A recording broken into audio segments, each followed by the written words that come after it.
आज मी तुम्हाला दाखवणार आहे भेंडी अंडा कसं बनवायचं ते। मी या भेंडीमध्ये अंडे टाकणार आहे। मी हे पाव किलो भेंडी घेतली आणि तव्यावरती फ्राय करून घेते। आता बघूया पुढची रेसिपी।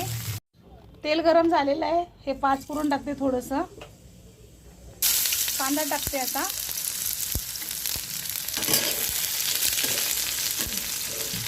अद्रक आहे थोडीशी किसून टाकलेली।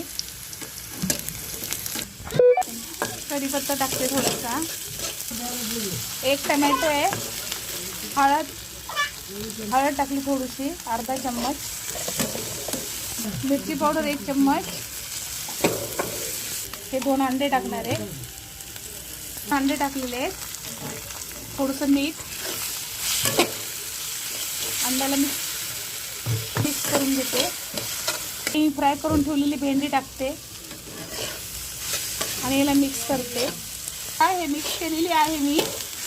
5 मिनिटं याला स्लो गॅसवरती झाकून ठेवून देते। मी आता याच्यावरती कोथिंबीर थोडीशी टाकते।